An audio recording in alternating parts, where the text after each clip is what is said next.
Yo, people! What is going on? It is your brother Barnes host, and today I'll be bringing you guys a little live stream today. Basically, it is the first episode of TBT Sports Talk. That is right, boys. The first episode of TBT Sports Talk is here. I'm your host, the Barnes host, and we're going to quickly go over some scores from the MLB world, and then we will head over to talking sports. So today's headlines: Uruguay end up advancing to the to the quarterfinals with the win over Portugal, and France ends up moving on as well. France moves on again with a 4-3 win against Argentina, and also Javier Mascherano has retired from the Argentinian national team after their loss today to France. Also, Steve Kerr gets a very rich extension with the Golden State Warriors. And then we're going to be talking about LeBron James and where he will go in free agency, which is, I believe, starting Sunday. And then also Lonzo Ball has been diagnosed with a torn meniscus. I'll be giving you guys my take on that. And also, unfortunately, a Tough Enough co-winner unfortunately passed away last night. We will be talking about that, and we will have our ending remarks. So let's get right into the baseball scores. So the Red Sox are currently up 6-0 against the Yankees in the top of the fourth inning. The Yankees won 8-1 last night, and the Marlins beat the Mets 5-2. And then the Phillies are up 3-2 against the Nationals, bottom of the sixth. The Braves are up 2-0 against the Cardinals in the top of the fifth. The Rockies are up 2-0 against the Dodgers in the bottom of the fifth. And then also tonight, we had the Blue Jays win 4-3 against the Tigers. The Cubs won 14-9 versus the Twins. The Athletics beat the Indians 7-2. The Angels beat the Orioles 6-2. The Rays beat the Astros 5-2. The Reds beat the Brewers 12-3 with their pitcher hitting a grand slam. And my stuff is going very good. And also coming up tonight, we have some more games. The White Sox and the Rangers are going to be going head-to-head at 9:05. The Royals and the Mariners are going to go head-to-head at 10:10. And then the final two games of the night, the Pirates and the Padres go at it at 10:10. And then the Giants and the Diamondbacks finish off the night at 10 o'clock p.m. Eastern Standard Time. So hope you guys will enjoy the stream. What is up, Poop Doop, and what is up, Crandos? How you boys doing? Welcome to the stream. My summer is going very good. Thank you for asking. Anyway, let's get into it. So, the first thing I want to talk about is going to be the Uruguay versus Portugal match today. It took place at 2 o'clock p.m. Eastern Standard Time.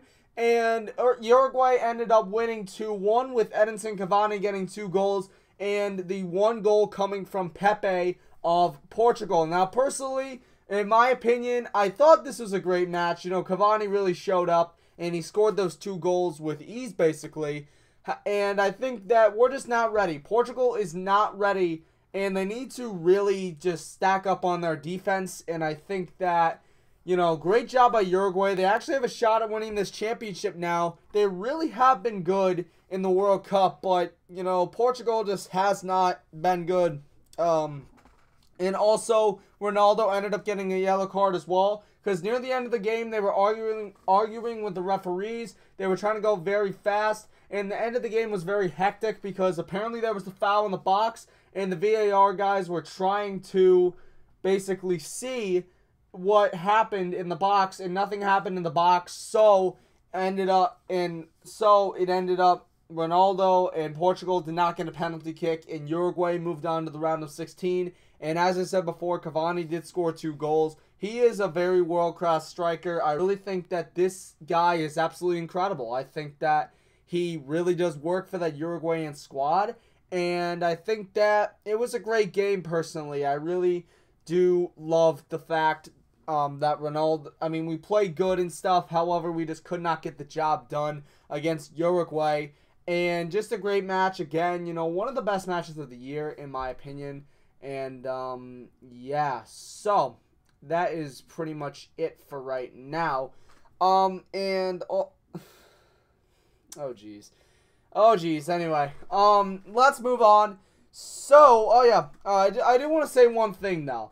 I do want to say one thing about Cristiano Ronaldo. His sportsmanship, helping Cavani off the field. Cavani had a knee injury. I do not know if he'll be available for the next game, which is going to be against France. That's a really tough matchup for Uruguay. But you know what?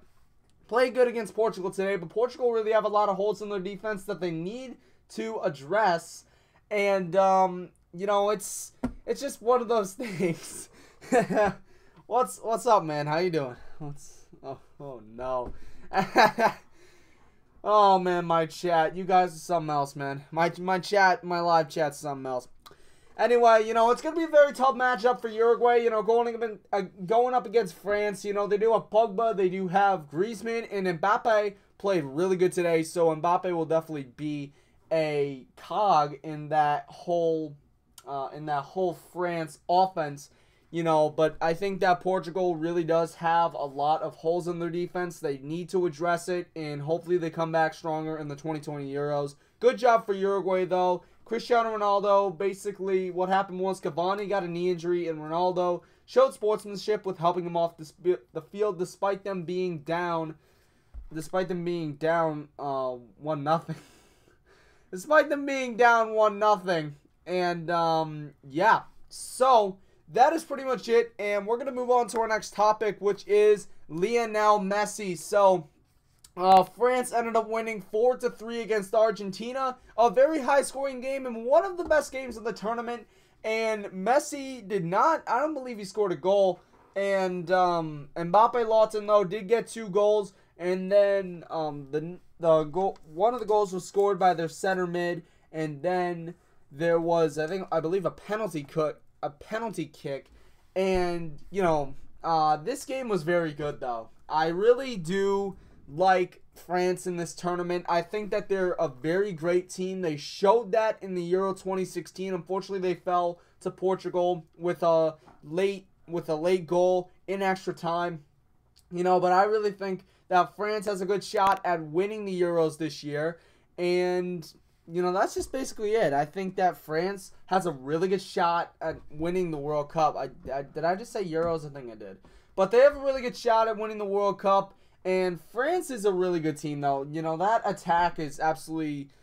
That attack is beast. Their defense is really good. They're just a very well-balanced team. And personally, I really think that France is... They're just a great team. France is something...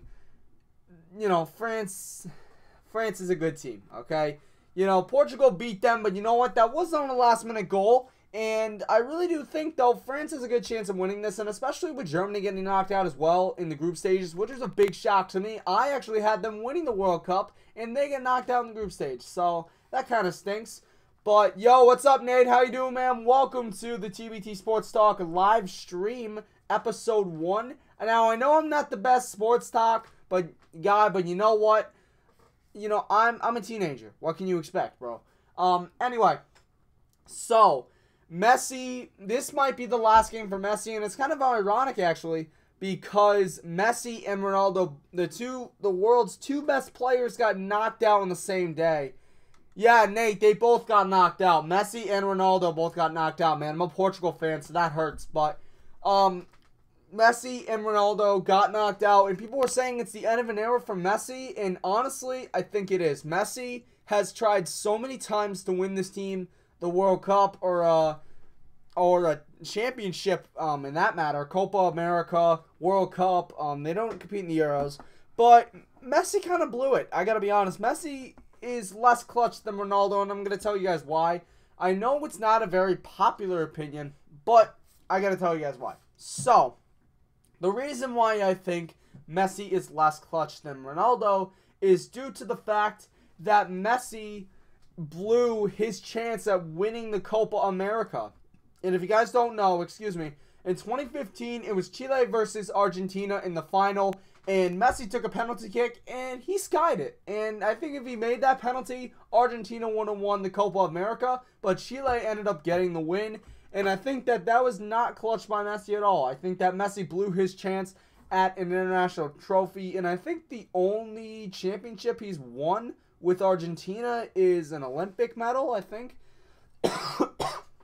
Yeah, he's won an Olympic medal, and I think that Ronaldo is way more clutch because Ronaldo can actually perform in situations. Messi has had a problem at this World Cup. It's been well documented. Messi just hasn't been able to score at this World Cup, and unfortunately, I think that is a big argument for why Ronaldo is the best player. And also, another argument why Ronaldo is the best player is because if you look at Messi's supporting cast compared to Ronaldo's, it's vastly different because Messi, he has Aguero on that national team. He has Higuain on the national team. He has Di Maria. He has all these guys. He has Otamendi, who's a very good defender for Man City. But he has all these guys, and Ronaldo has Quaresma. He has Rui Patricio. He has guys that are nowhere near the level of Higuain, Di Maria, or Otamendi. Nowhere near. Those are his two best players right there, Ronaldo.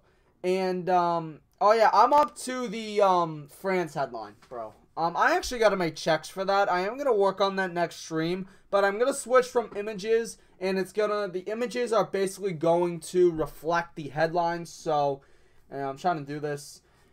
Yeah, Nate, you are. Hey, how's Alexa doing? How's she doing, bro? Anyway, back to it. So, Messi has not been clutch, and he also doesn't have a good supporting cast, but I do have to admit, Messi has a lot of technique, and his skills with the ball are unprecedented. Him and Ronaldo are two of the best players to ever live. I think my top 5, or my top 3, are Messi, Ronaldo, and Pele. Those are my top 3 because Pele was something else, and Ronaldo and Messi both. Yeah. Wait, what? What happened, bro? Did you do something on Raw? Did you do something on Raw, Natty? I want to hear about that. Anyway, let's get back to it. So, that's basically my case there. Ronaldo has a worse supporting cast than Messi, and he's also been known to come in the clutch moments. I mean, he had a hat-trick against Spain, which is a favorite to win the tournament. Spain and Germany were the 2 favorites to win the tournament. Oh, jeez. Yeah, what's it called? So, they won. Ronaldo's won the Euros. Messi has won an Olympic medal, but an Olympic medal doesn't really compare to the Euros because the Euros is a bigger, well, not a bigger thing.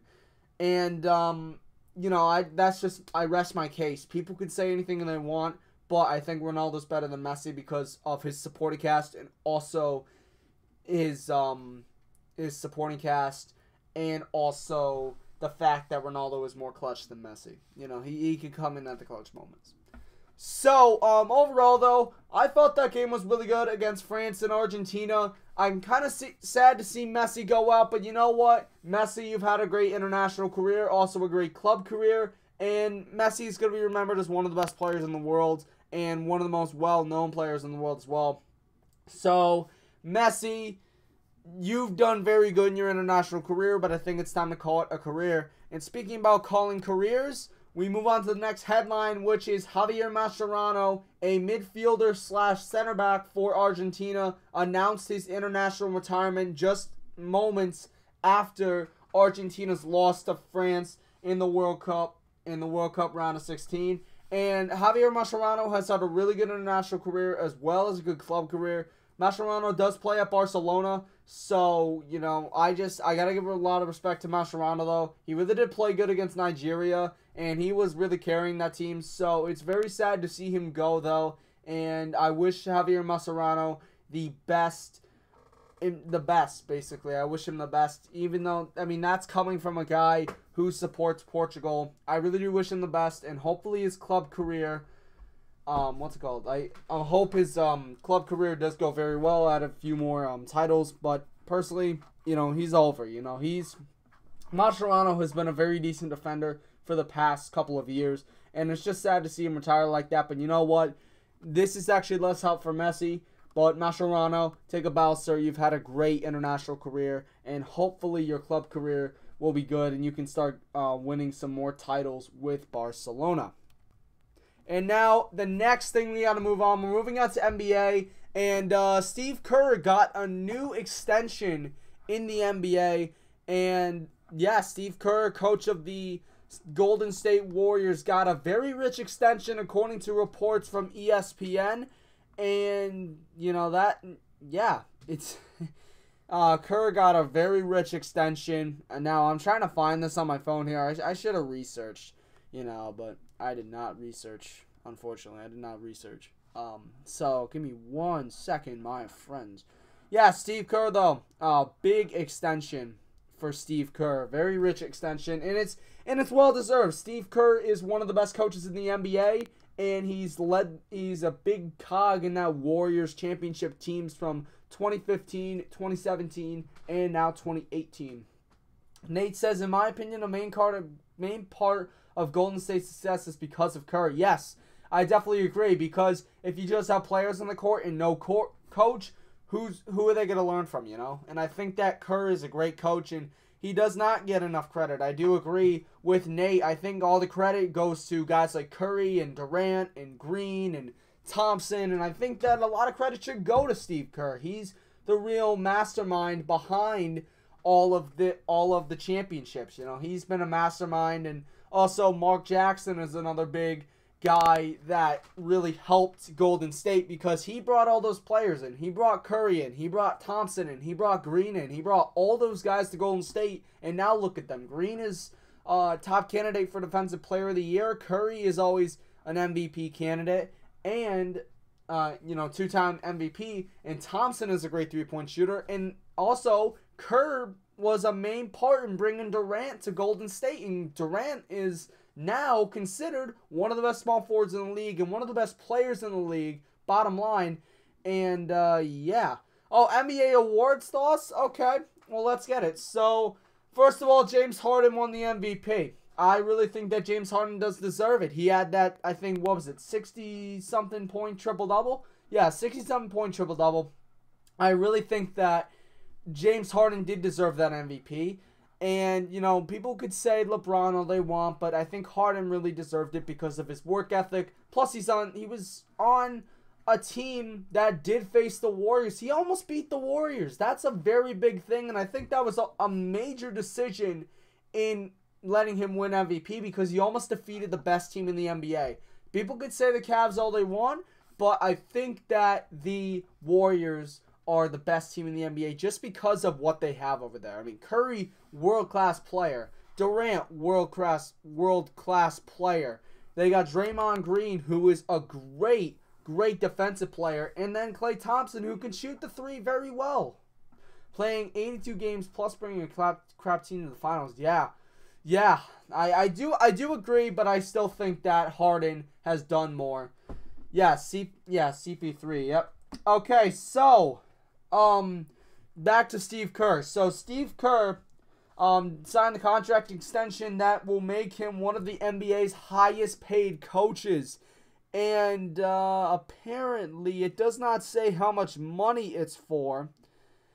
And yeah, so it did not specify how much money he made, but apparently he is going to be one of the richest coaches in the NBA right now, and he does deserve it. Steve Kerr is a great coach, and he's up there with guys like Greg Popovich, because he can really perform and he can really guide players under clutch situations. And people had a lot of doubts when Steve Kerr came to coach, because I don't think he had ever been a coach before, and he was a former player. But now it's like, wow, Steve Kerr is one of the best coaches in the NBA, and he really has transformed a Golden State team to being a mediocre team the year before to being champions the year after. That's something that's great, and I know a lot of the credit should go to Mark Jackson, but I think a lot of the credit should be split between Jackson and Kerr, and also some of the front office as well, because I really think that those guys combined, and they really brought in great players such as the Currys and the Durants and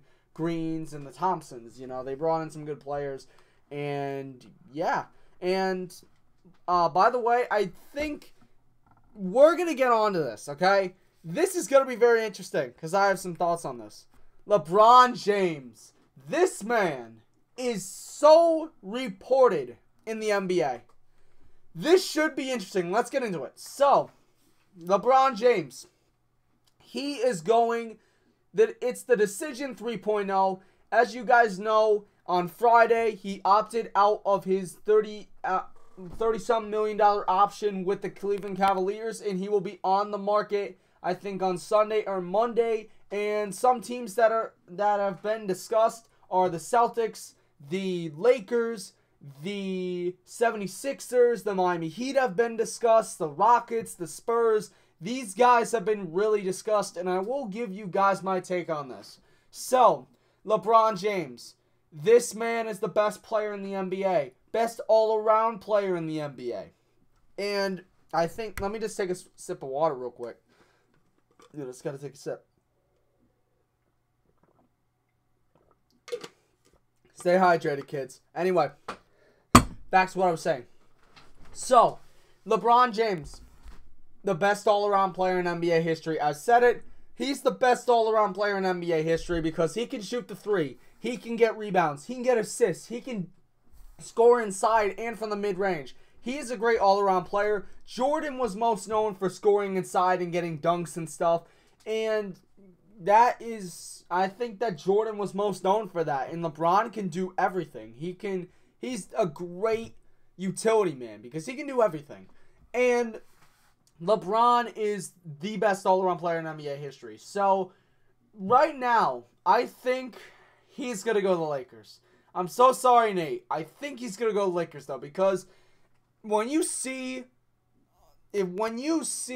something like his son is enrolled in a LA high school, according to reports, he is enrolled in a Los Angeles high school, which is one of the I think one of the biggest basketball high schools in the country. And by the way, his sons, I think they're gonna be great players. I really think they will. There's gonna be a lot of hype with them going into college, and you never know. But what's it called?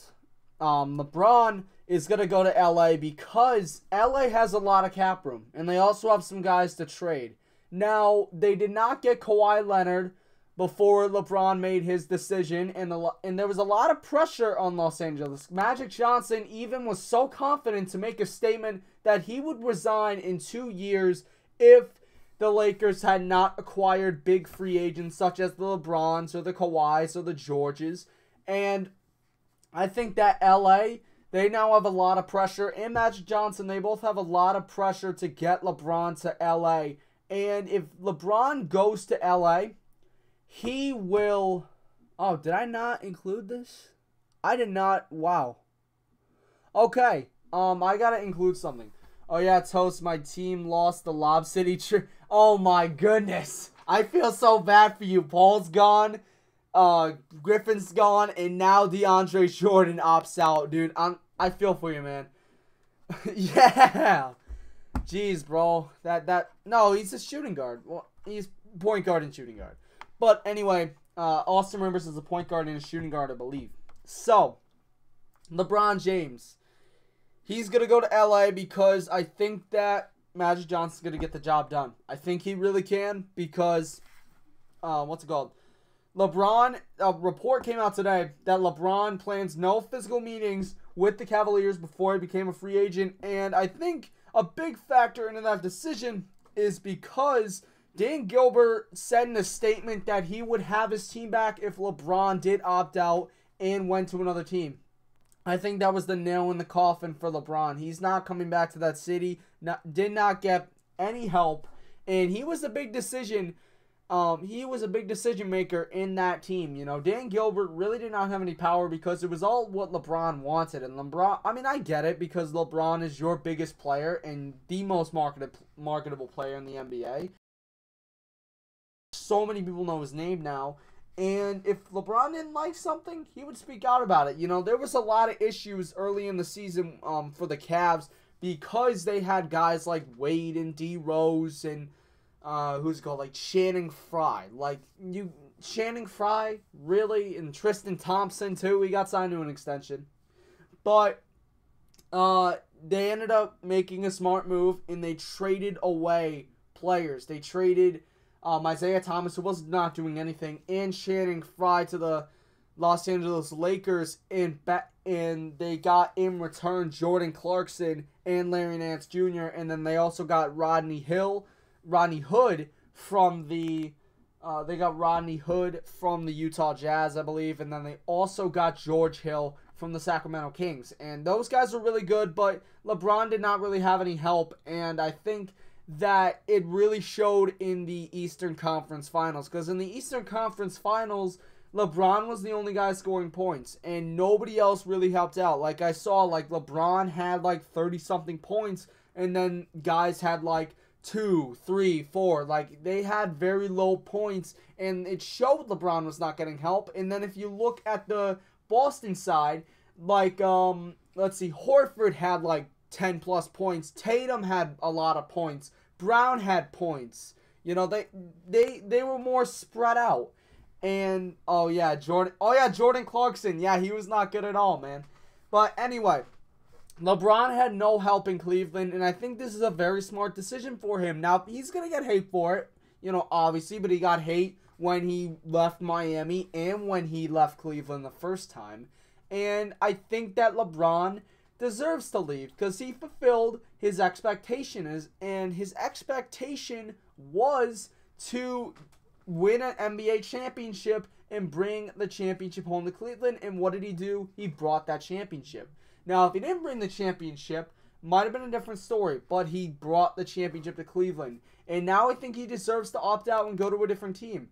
And LeBron could go to the Lakers, but also I think the 76ers have a lot of advantages because they have Joel Embiid, which is a great face of the 76ers. They have Ben Simmons, who's a great player. And if they can get Markelle Fultz on track, they have Markelle Fultz as well. And they also have other, like, they actually have some pretty good role players, such as Robert Covington. He's a decent role player, I believe. So, and then also you got Boston, but I don't think he's going to go there because, number one, Kyrie Irving is in Boston. Kyrie Irving, he's just like, he's not going to, LeBron is not going to sit well with Kyrie Irving because Kyrie left Cleveland the first time because, he left Cleveland because he didn't want to stand in LeBron's shadow. He did not want to stand in the shadow of LeBron James. He wanted to be his own star, which I get because LeBron basically controlled that team, and LeBron was basically the most marketable face in the Cleveland Cavaliers. No Kyrie Irving. Nobody talked about Irving. It was all LeBron James. And I think that Kyrie Irving was smart to leave, got traded to Boston. And Boston, Cleveland got some pieces back like Isaiah Thomas and also Jay Crowder, but what did they do in the regular season? They did absolutely nothing. So I think that the trade really bit them in the butt there because they got no production out of Isaiah Thomas and no production out of Crowder. They got no production out of Jay Crowder. So I don't know what I said before. I think I said the wrong thing. But they got no production out of Crowder. So I think that LeBron, I don't think he wants to go to Boston. I don't think it'd sit well with Kyrie. I think that there'd be a lot of drama down in Boston. And I think that LeBron would control that team again. And there's another team, Houston. The Houston Rockets. Now, this is a very interesting one because LeBron could get a lot of hate for this. And the reason why he could get a lot of hate for this is because they already have a pretty solid core. They have CP3 and James Harden. And if they can somehow sign LeBron, which I don't think they can. I don't think they have the cap space to do it. But if LeBron could somehow go to Houston, then Houston would be automatic championship contenders. They would be contenders for an NBA championship because they have LeBron, CP3, and they have Harden. I don't think it's going to happen, though, because Harden wouldn't really want to step away from the spotlight, but then again, it's like, he did get Chris Paul, and he was really good with it. I don't think LeBron really wants to go to Houston, though. And I think he wants to go to the Lakers. And he wants to go to the Lakers because LA is a very marketable city. LeBron would absolutely blow up in LA if they somehow brought a championship back to the Lakers.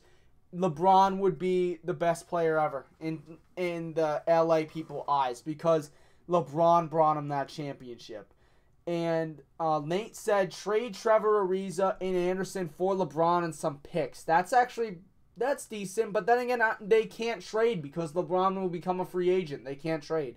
So, I think, oh, I know, but he is going to be a free agent on Sunday. I don't know. They might be able to trade for him. But LeBron is going to go to LA because he's going to be the face of the Lakers. He is going to be a very marketable person in LA, and if he ever brought a championship to that city would immortalize LeBron. They would immortalize him, just like they did with Wilt Chamberlain and Kobe Bryant and Magic Johnson. I'm calling it right now. If LeBron wins a championship in LA, then he's going to be immortalized just like Kobe, just like Magic, just like Wilt, just like... actually, no, there's no other players than that. But yeah, LeBron will be immortalized if he brings a championship. Also, his son is enrolled in an LA school, so that's definitely a factor in there. And LA has the cap space to do something because Paul George is on the market. Kawhi Leonard can get traded for. So they could possibly, the LA Lakers could trade the Spurs for Kawhi Leonard. And I think that, I don't know if they like Lonzo Ball. I don't know who he would trade in this situation because I have a feeling that if they can, they're not going to give up Ingram, Kuzma, or Ball. And plus, this injury to Lonzo Ball makes it harder because you don't want to trade an injured player, and now Ball is off the list. So now you either have to trade Kuzma or Brandon Ingram. And this is the Spurs want someone back. The Spurs definitely want someone back because Kawhi Leonard is a top-class player in the NBA, and they would really want someone back for Kawhi Leonard's services in LA. They would definitely want someone back. And Nate says, Toast, do you think Cleveland's going to burn his jersey again? Yes, they will. I don't know. They might. So if LeBron goes and wins a championship for LA, do you think he'd be considered the greatest Laker of all time? I don't know about that, dude. Because people love Kobe in that city, people love Magic, and people like Wilt. So, I don't know, because Kobe played his whole career in LA. I believe Wilt played a lot of time in LA. And I think Magic spent his whole career there as well. So it's kind of hard to call him the greatest Laker of all time, because LeBron's going to be there for a couple seasons, but less than Magic, Kobe, and Wilt. So, I don't know. You might be able to call him the greatest Laker of all time, but I think that longevity definitely has something to do with it. And I think that LeBron, just because he'd be in that city for 5-6 years, then he's going to retire.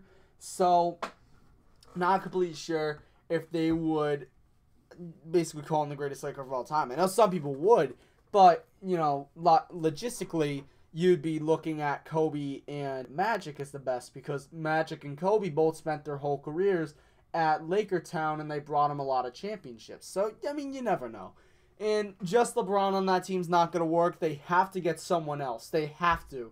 They have to get a Leonard or a George. They have to get someone. They can't just have LeBron on that team because, what if Ingram gets injured? What if Kuzma gets injured? What if Ball's not ready for the season?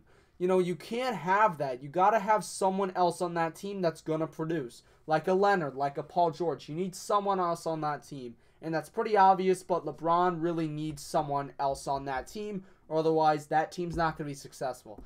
So, LeBron's going to go to LA, and I think that he will be marketable as a Laker, and yeah, that's pretty much it. So, that was a very long topic, but you got my opinion on it, so there you go. Okay, next guy is Mr. Lonzo Ball. We just got done talking about you, my man. But Lonzo ended up getting injured. He got diagnosed with a torn meniscus. And, yeah, he got diagnosed with a torn meniscus in, I believe, his left knee.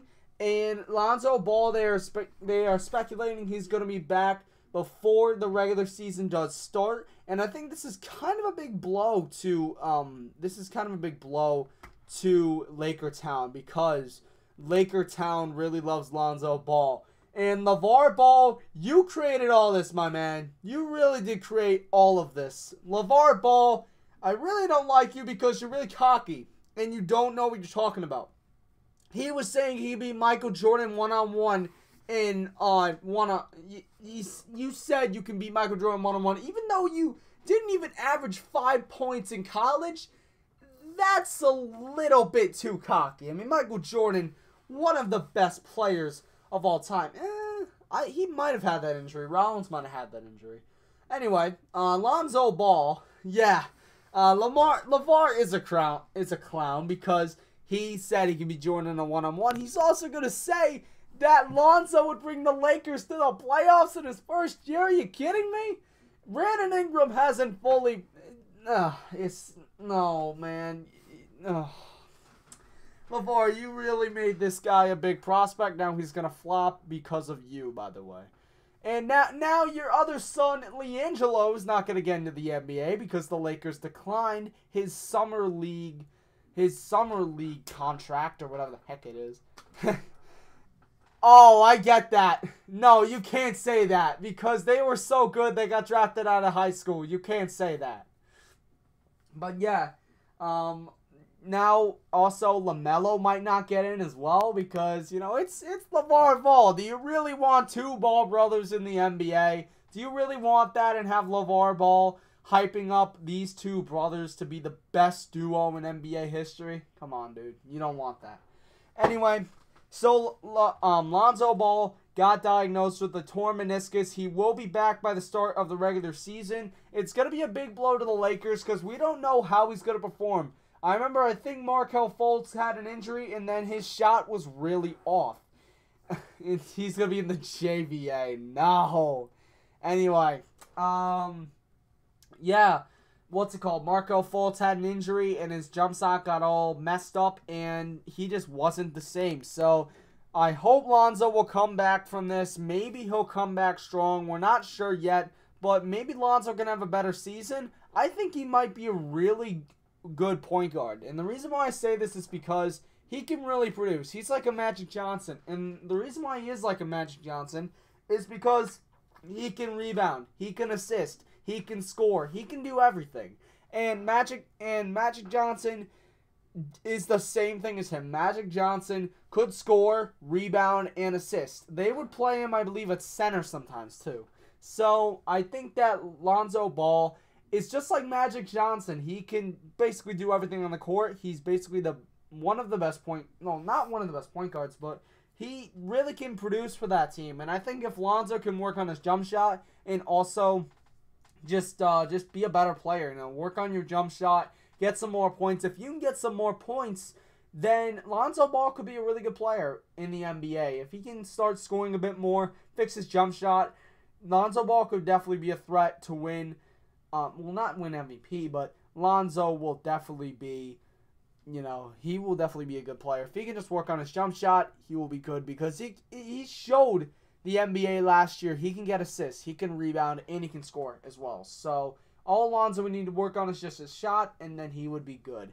So that's my take on it. Lonzo Ball, hopefully you get better, and we should see Lonzo at the start of the regular season in 2018-2019.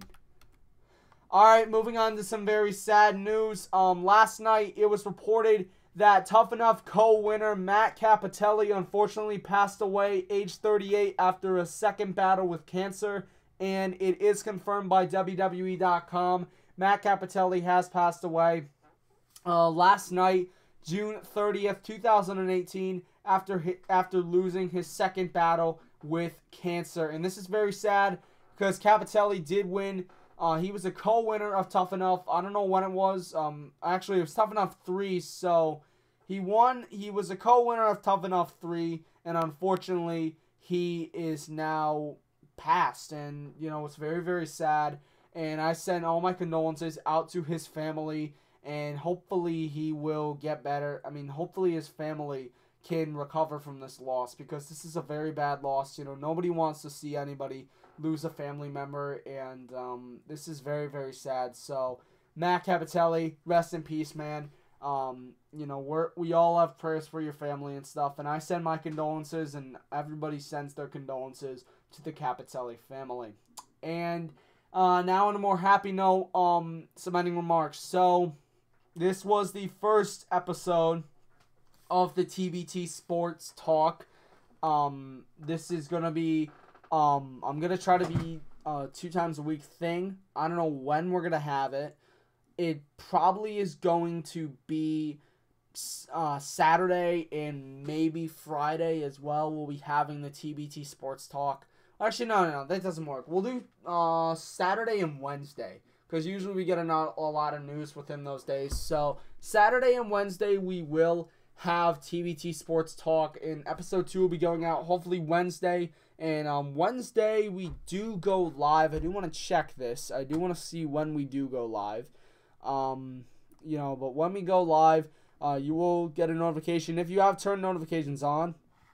Excuse me. So we do stream at 9 p.m. Eastern Standard Time on Wednesdays. So Wednesday, 9 p.m., tune in to TBT Sports Talk episode 2. We'll be having more headlines, and we'll be giving you guys the sports update. So thank you guys so much for watching the stream. Thank you for watching episode 1. I want to thank Nate. I want to thank Poop Doop, Crandos, and that's pretty much it. So hope you guys have enjoyed, and I will see you guys later. And thanks for your support on the latest MLB video. Peace out.